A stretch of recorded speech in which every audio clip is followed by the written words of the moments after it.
Shalom, Sanbonani. My name is Mpumelelo. I'm hoping that this video is going to be a short one because I made a video similar to this one, which relates to the location of the Promised Land. So this is part 2 and I want it to be short. I didn't want the previous one to be long. And I'll probably publish both these videos on the same day, perhaps 2 hours apart or 4 hours apart, or a day after the other. One video will be followed by another. The second part will be followed by another on the following day. It will depend, we'll see. What I want to point out today, in addition to what I've said, and I'm appealing to those who believe that Genesis 13 verse 1, when it talks about the South, it is talking about South Africa. Please read it and read all of it. Let us stop these habits of extracting a verse and creating a grand doctrine out of it. It is misleading people. It is creating divisions. It is creating all sorts of theories around something that doesn't exist. Now, I want you to consider these things. When you tell people that we are already in the Promised Land, when you say that Africa is the Promised Land, we were never in captivity, I want you to bear in mind that you are contradicting prophecies that says, because of our iniquities, and this is found in Deuteronomy, because of our iniquities, we will be scattered in all corners of the earth. But the Almighty will have mercy on us, and He will gather us and restore us to the land of promise. So if you say, we were never scattered, I know that, we have a lot of brothers and sisters who are in the United States, in the Caribbean, and so on, and in all other corners of the earth. But we are saying that the majority of the children of Israel, they were never scattered. They were never taken into captivity. You are saying it is a lie. You are contradicting prophecies. You are contradicting prophecies that says we will be gathered. How can we be gathered when we are already in the Promised Land? You realize what you are saying. Are you bold enough to contradict the word of the Almighty? It is serious, the thing that we are doing. It is very serious. And it impacts on your integrity if you're not careful. So I'm appealing that, think about it, reconsider it. The Promised Land cannot possibly be in South Africa. It cannot possibly be anywhere in Africa. As I stated before, it is easy to verify this information. There are prophecies that talks about the ingathering of the children of Israel in the last days, and those prophecies are found in Isaiah 11:11 to 12, Jeremiah 30, verse 3, Jeremiah 32, verse 37, Ezekiel 11, verse 17, Ezekiel 36, verse 24. All of them confirm the same thing.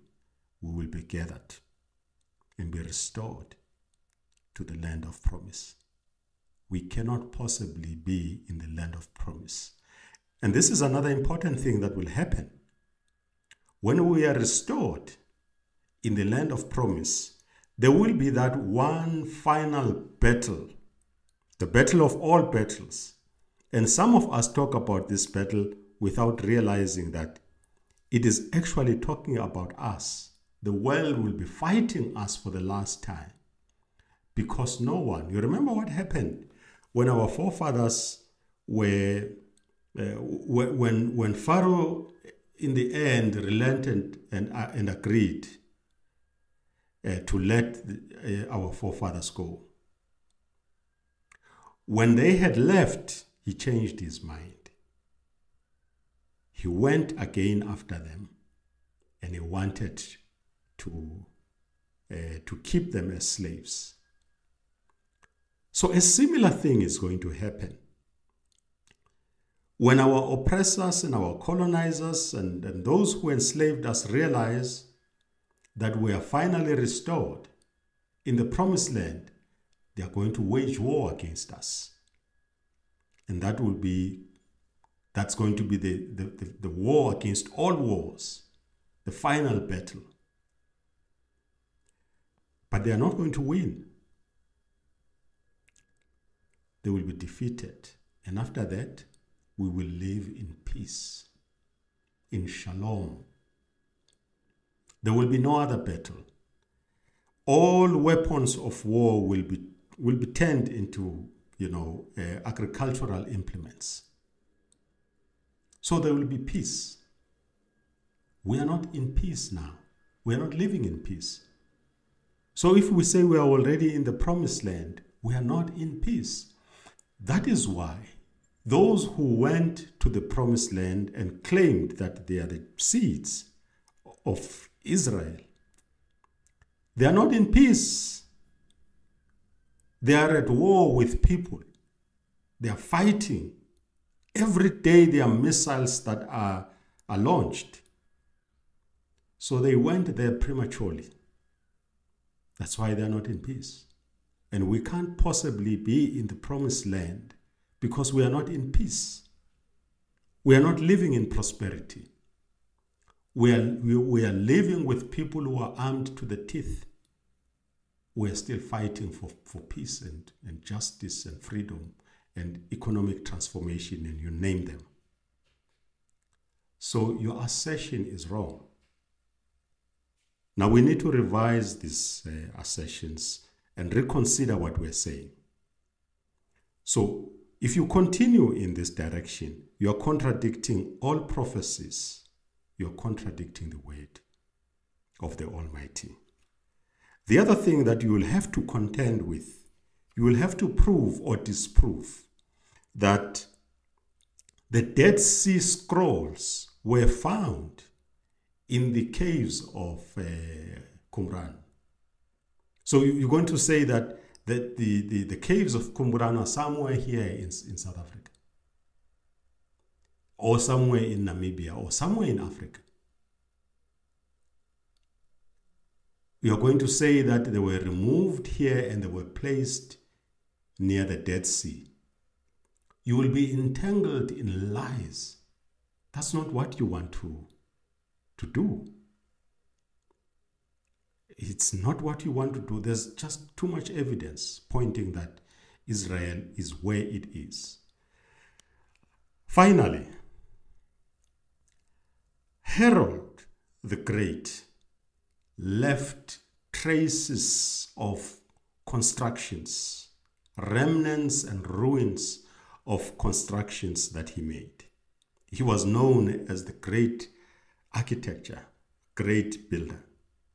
One of the things that he built was the renovation of the Temple Mount, the renovation of the Second Temple. And what he did when he renovated the temple was that he extended the mountain to accommodate the temple that he was renovating. It became big. The walls, the outer walls of that temple still remain today. They are there. They are called the Western Wailing Wall. That's where you find the current Jews going there to pray. They touch, they put in their prayers there and so on. The Jews that are, or people who call themselves Jews who are in Israel. The evidence of the ruins of the Second Temple is there. It was built or renovated by King Herod We don't have it here in Africa. We don't have it anywhere in South Africa. Those ruins are not here. Herod also built other things. He built a harbor which was called Caesarea Maritima. Caesarea Maritima. It was the biggest harbor which was constructed, in deep waters. The ruins of that harbor is still there in Israel. How do you dispute? You need to dispute that. You need to say that harbor is somewhere here in Africa. Or you must say it was removed here and placed in Israel, which is impossible. You must also dispute the fact that Herod also built Masada, the place where, after the destruction of the Second Temple, many of our forefathers took refuge in Masada, but they were pursued by the Romans and they were killed. It is believed that some of them committed suicide. The ruins of Masada still exist today. The ruins of Masada. Herod also built palaces in Masada. Those ruins exist today. They are not in the south of Egypt, but they are in Israel. They were not removed and placed there. History was not changed. I know that after we have been colonized, after we have been enslaved, the tendency is to mistrust everything that comes from colonizers.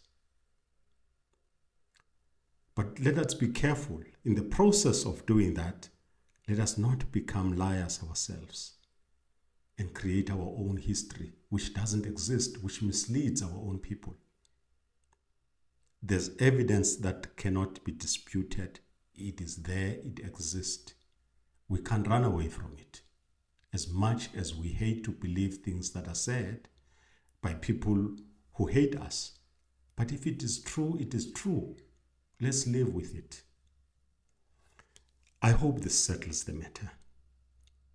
Like I said, that this is a no-brainer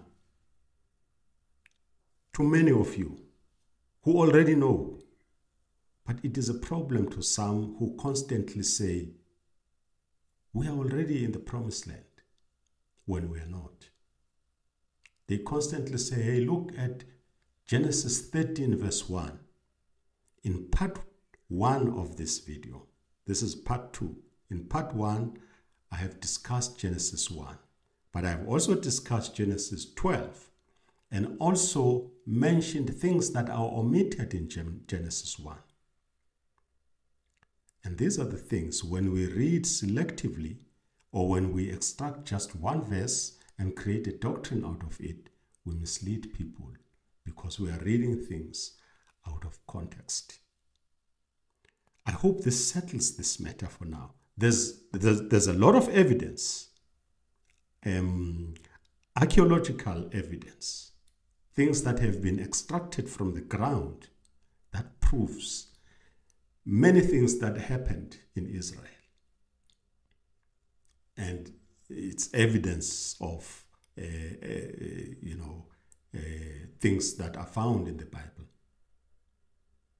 You have to discount each and everything that is said and that is found there for you to come up with a believable story that South Africa or any part of Africa is the promised land. You have to do better than the presentations that you make, because so far in the links that people have sent me, I have not seen anything credible except for Genesis 13:1, which is misquoted and read out of context, and and other things. I don't want to say offensive stuff, but please consider these things.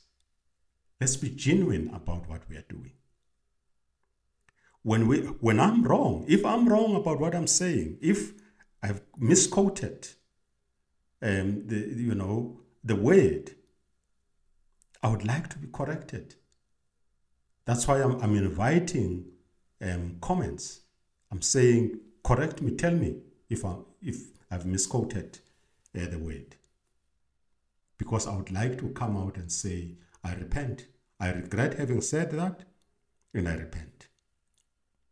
And I hope that some of you will do the same when you immediately realize that you have misled other people. You regret saying that and you repent it. You repent. Thank you very much. I think I've said enough. If there's anything that needs to be said by other people who have other evidence, please share it with everybody. Please consider to like this video, share it with your friends and family. Hit your notification button.